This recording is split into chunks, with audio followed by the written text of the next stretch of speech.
From the moment I relaunched this channel, rebranded it, brought it back from the dead with my hypothetical mock campaign, which I fully am aware of, I have no chance in hell of winning. I just want to put my views, thoughts, and opinions and ideas out there about what direction I'd like to see the country goes. Whether or not it ends up heading towards that direction remains to be seen. I would love nothing more than an awesome candidate that I agree with mostly, not 100%, because you're never going to have that in a candidate that manages to become extremely popular, wins an election, unifies the country, makes it a better place. I would love to see that. And I would definitely rally around somebody like that. Speaking of presidential candidates, the 2020 presidential campaign is starting to heat up.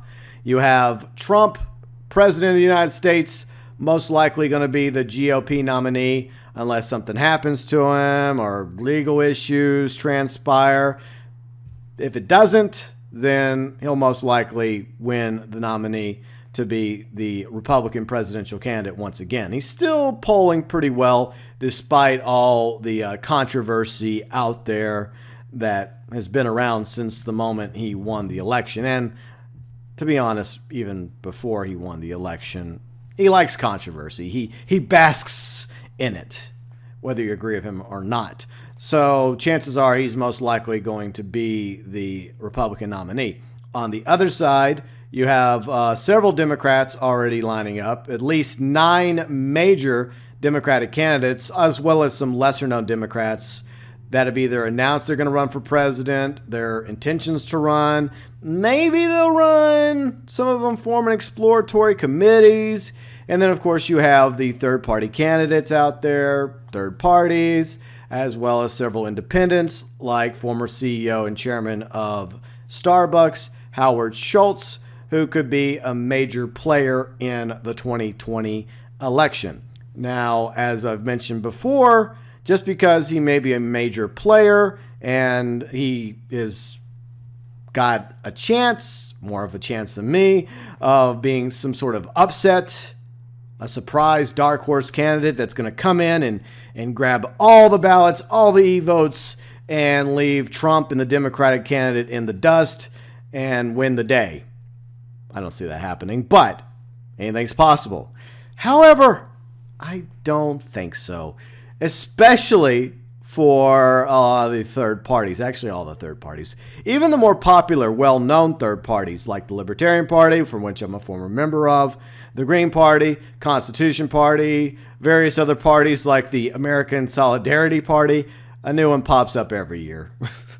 But all the other fringe third parties as well, they're going to be putting out their candidates. They already have people saying that they're going to run as a Libertarian or Green Party, etc., and they're going to have their own conventions. I think the Libertarian Party, the biggest third party out there, I think they're doing theirs in Austin in 2020. Maybe I'll be living in the Austin area by 2020. I seriously doubt I'll be a Libertarian again. I've already made my choice, and I'm independent, moderate right now, somewhere in the middle. But the reality is, it doesn't matter whether you're the Libertarian Party, third biggest party in the country, or one of these smaller fringe parties. When it comes to your presidential candidates, you're not going to win. That's just the reality that you have to face. And I think most of the political parties realize this. It's all about attention. It's all about getting views, not only on their presidential candidate, but on their platform, on their party, in the hopes of trying to win over more American voters. But the reality is against the Libertarian Party, the Green Party, all these other third parties out there. And to be honest, it's also most likely against Howard Schultz. Even though he's a billionaire, he founded a fairly popular company in Starbucks. He has a lot of money. He has some clout. He has some ideas I agree with. He has the potential to be that unifying candidate because a lot of Americans are tired of the Republicans, tired of the Democrats, and on election day, they may just want an entirely different option altogether. The odds are against him as well, especially the third parties. A few exceptions. I would say the 2 exceptions are the Libertarian Party and the Green Party because of the fact that they would hypothetically be on enough ballots in order to get the hypothetical minimum amount of electoral votes in order to win. But let's go to their messages and platforms. Sadly, most of the third parties, including the Libertarian Party, their message, their platform only appeals to a small percentage of the population. If it actually appealed to more Americans by now would be in the Libertarian Party. The Libertarian Party is the oldest of the existing third parties. I believe it was founded in the early 1970s, and it has yet to win a single major U.S. presidential election, and it has yet to win any House seats or Senate seats. I think it's won a few state seats, maybe some local seats across the country in its history, but not even a single House seat. Now, you've had some libertarian-leaning people in Congress and even some libertarian-leaning Republicans that have run for president, like, for example, Ron Paul, his son Rand Paul. But at the end of the day, they chose to stay in the Republican Party because they're not 100% libertarian. You may have some people like myself that lean libertarian on some things, but I'm not 100% libertarian. And that's part of the issue. It's not going to appeal to everybody. And the fact that these third parties focus predominantly on trying to promote and grow their party with presidential campaigns, it doesn't work. It's the definition of insanity. They've been trying it for decades now. Not just the Libertarian Party, but the Green Party, the Constitution Party. The list goes on and on. It doesn't work. It never works. Now, the other issue is the mainstream media, the corporate media, whatever you wish to call it, the lamestream media, fake news, blah, blah, blah.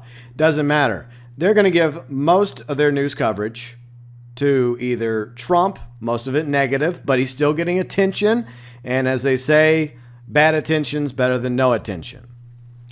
They're also going to give attention, obviously, to whoever the Democratic candidate is going to be in 2020. And whoever the third-party candidates are going to be will be lucky enough to get scraps. But fortunately, in the day of the internet, of YouTube, Twitch, streaming, that opens the door for more potential views for third-party candidates to get their message out there along with their third parties. But like I said a moment ago, it's going to be extremely difficult for most of the third parties to even come close to gaining enough ballot access across the country in order to get the hypothetical minimum amount of electoral votes needed in order to win the presidential race, which is going to nullify most of the third-party candidates right off the bat. You're not going to win enough of the popularity out there either. So percentage-wise, you need, I think it's, at least 5% across the country in popularity in order to be allowed on the primary presidential debates between Trump and whoever the Democratic candidate is going to be. It may even be higher than 5%. But I seriously doubt, unless it's Howard Schultz, because he could pull something similar to Ross Perot back in the 90s, where he was able to get on the primary presidential debates. But they kind of sort of changed the rules and made it more difficult after that in the 90s. So unless Schultz or somebody else who's either independent or third party is polling extremely well or extremely well for a third party, high enough to warrant meeting the requirements to get in those primary presidential debates, sadly, all the third party candidates and most of the independents will have to settle for the lesser viewed online third-party presidential debates that may be televised on various news cable networks like RT, maybe elsewhere, but the reality is most of you won't even be able to get on the national stage to debate Trump or the Democratic candidate. Now, in 2016, this was probably the closest in recent history that a third party came to winning the presidential election. Close, but not close enough. Libertarian presidential candidate Gary Johnson, who I did vote for, by the way, both in 2012 and 2016, even though I didn't really care for his vice presidential candidate, Bill Weld, who I hear may be running in 2020 as the Libertarian candidate. Oh, joy. But, Gary Johnson did extremely well for a third-party presidential candidate. He got over 1 million votes, which is awesome. It's probably way more votes than I would get if I actually did decide to run for president. The only problem is Trump and Hillary got well over 60 million votes each. Now, those were two of the most divisive candidates in presidential history.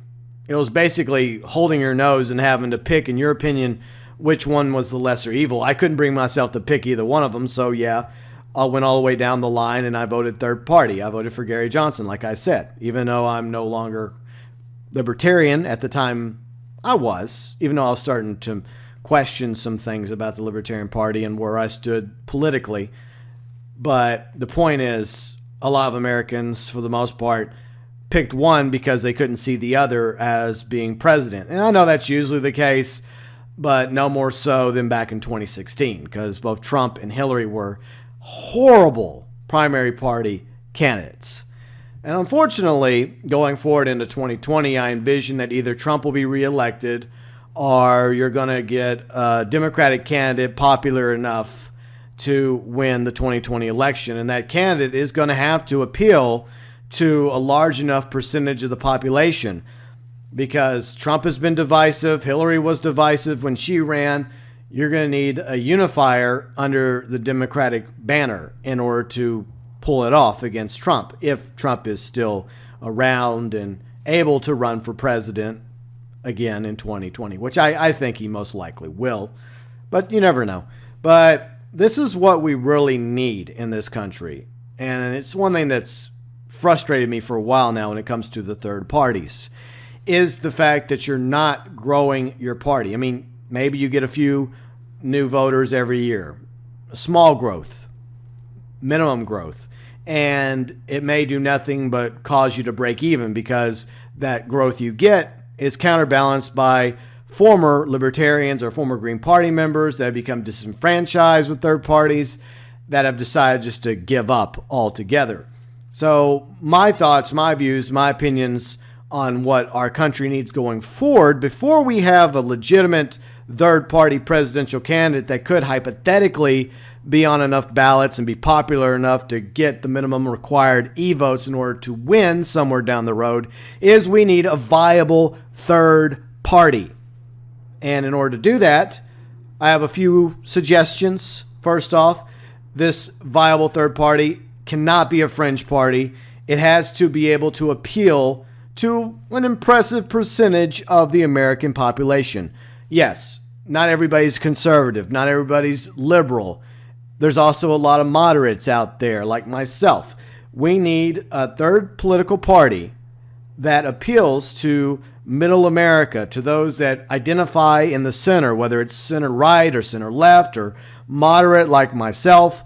We need a party like that, especially now when it feels like the Republicans and Democrats are more divided than ever. You have the Republicans controlled by the extreme right. The Democrats seem to have their own little civil war going on between moderate Democrats as well as socialist, extreme left, progressive Democrats. You have something similar happening in the GOP as well, but it feels like it's being controlled by the extremes of both parties. And this has been an issue that's been going on for the past several election cycles, and it was starting long before Trump came along back in 2016. So that's one thing we need. We need to get back to the middle, whether it's naturally by Republicans and Democrats electing more moderate candidates that actually are going to listen to each other and come up with real solutions, as I've been talking about in these past few videos, or with enough Americans getting fed up with both political parties and realize that nothing's getting accomplished and it's just getting worse and worse and things are getting more divided, where we need a viable third-party solution, where maybe one will present itself in this hypothetical moderate party, which should focus on, first and foremost, on actually winning seats. Not the presidential campaign. Wait till later to put out a presidential candidate. First and foremost, this third party, this moderate party, whatever it's called, should focus first and foremost on a grassroots campaign. Fortunately, with the internet, it's a lot more doable these days than it was back in the day, especially if you have enough Americans out there, like I said, wanting legitimate change in an actual third option than what we currently have.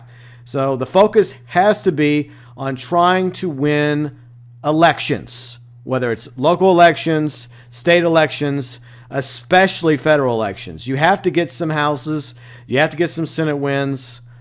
I don't expect a third moderate party to end up getting a majority in the House or the Senate, but maybe, just maybe, enough seats in the House and enough seats in the Senate to where it forces the other two parties to work with you on occasion, depending on this issue or that issue, which would actually be a good representation of the American people, because that's what the majority of the populace want. They want their elected officials to actually work together instead of bickering and fighting like kindergartens. And I'm sorry for insulting kindergartners there, but that's how I feel sometimes when it comes to our so-called public officials. They need to do a better job working together. And all this bickering, all this arguing on both sides has gotten beyond tiresome. And that's another reason why I seriously think that it's time for a legitimate, moderate third party to rise up. Whether or not that's going to happen remains to be seen. But once you have that established, a third party that's growing in voters and supporters, and after a couple of elections, it started to actually gain some ground and some traction and actually getting some seats in the House and the Senate, unlike the other third parties, which currently have, you guessed it, 0 after all these years. Still 0 House seats, 0 Senate seats. You'd need to, first and foremost, win at the local level, federal, state levels. You got to get those seats and enough votes and enough supporters behind you across the country and large enough level of popularity in order to then present a viable, moderate presidential candidate that could very well one day actually win a future presidential election, get enough e-votes, and become a future president of the United States. So until then, I fear that in 2020, it's either going to be Trump or a Democratic candidate that's going to be elected in 2020. Both of those options at the moment isn't very appealing to somebody like me. I mean, I'm sure Trump supporters would be overjoyed if he got reelected, and I'm sure everyone on the left, the Democrats, would be very happy if somebody on the side of that aisle won, hypothetically, once again. But I feel like the huge chunk of the American population is going to be caught in the middle. And a lot of us just don't identify with any of the third parties. Now, if Schultz does follow through with it and decides he's going to go full force, despite a lot of the hate he got on social media, and he decides to go ahead and kick off his presidential campaign because he's apparently put some time and effort and thought into it, then possibly on election day I may have no choice but to vote for him, even if it is a losing vote. I guess it's a vote, an act of defiance on my part, because even though there's some things I kind of sort of agree with when it comes to Trump, there's also some things I kind of sort of agree with when it comes to the other side. But for the most part, I disagree with both. And both sides, like I mentioned, have made the country very volatile, very divisive. And it's time to come back to the middle. It's time to find solutions. And at the moment, I just don't feel like Trump or a Democratic candidate is going to do that. I would like to be wrong when it comes to either or, but at the moment, I don't think that's going to happen. I think both sides are going to play on this divisive tactics. I would like for there to be a Democratic candidate that rallies enough American people that aren't necessarily Democrat, like myself, and say, hey, I realize most of you are not Democrats, but I'm going to be the unifying presidential candidate. I'm going to bring as many Americans together, and we're going to try and actually come up with real viable solutions that will hopefully be appealing to not just Democrats, maybe not all the Republicans, but maybe some of the moderate Republicans, and at least a larger percentage of the population. I seriously doubt that. It's probably just going to be just as divisive as it was in 2016. But anyways, that's my thoughts about the 2020 forthcoming election, how I feel about the third parties. I'm sorry, third party candidates and third party voters. I'm just telling you like it is. you really don't have any chance of winning. And you just have to look at history. It's the definition of insanity. You keep repeating something over and over again, same result. You're not going to win. And the only chance that an actual legitimate third party has is if we have a new one. Because all the other third parties out there, most of them are fringe, most of them appeal to small percentages of the population. They're not going to do it. We need something more. The time has come for something in the middle, a moderate party.